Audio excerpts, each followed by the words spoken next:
My name is Katie Hansen. I have worked at Sticky Chicken and Ribs for 7 years now. I started here in February of 2018. Actually, the day after I graduated high school, a little bit early from Independence. And I interviewed with Gerry the day after I graduated, and I started working here the following day. And the rest has been history. Gerry is the owner, yes. Gerry has owned Sticky Chicken and Ribs for 19 years. It was 19 years this March. So a little over 19 years, yeah. And he created it from thin air. Him and his wife, Chris.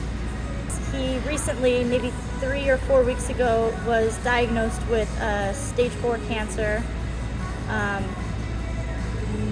It took a while for the doctors to find out what kind of cancer, or they had to run tests and whatnot. They did know it was stage 4, but now it's seeming like treatment is possible and it will be treatable. So he's just entering the next stages. He's going to start chemotherapy within the next few months, I believe.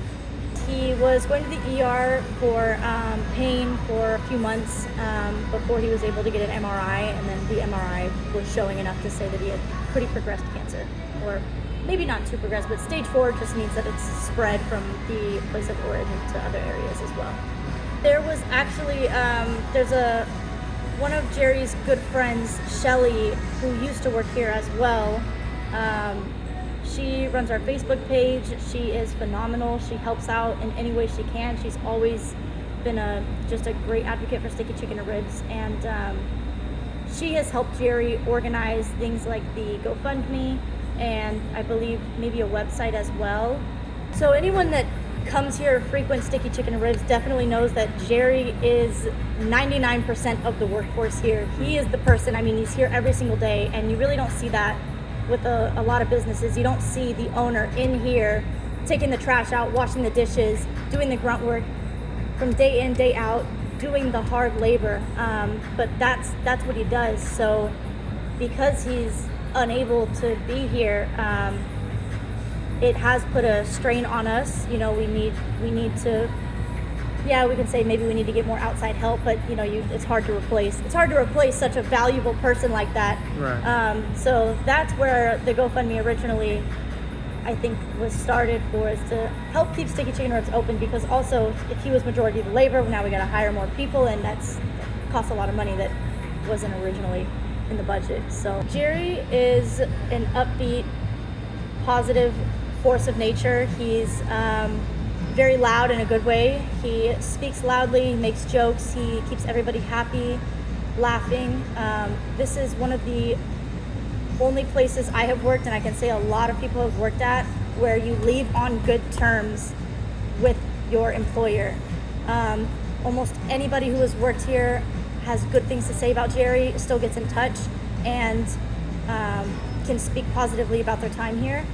And that says a lot, because that's unheard of nowadays. I love coming into work. The people who work here enjoy being here, and it's 100% just because of his positive management style. He wants the best for everybody that works here, and he will do anything. He goes out of his way. He puts strain on himself to give us the best opportunities, to push us to be the best versions of ourselves.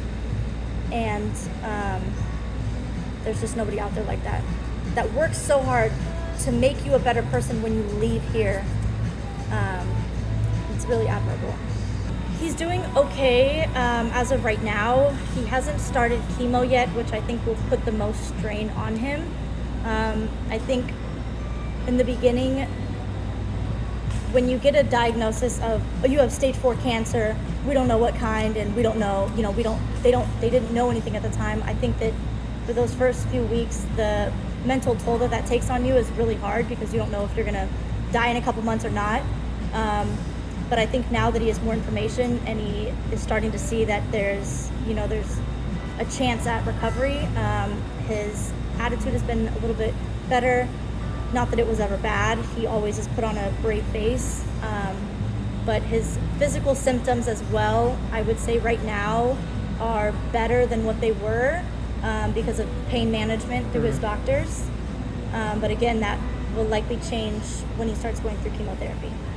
I know that his treatment will probably be about 6 months of chemotherapy, but I mean, it's going to be longer with medication and stuff like that. I think chemotherapy is only for a short period of time, but there will still be medication that he needs to take to help suppress the cancer from growing for years on end.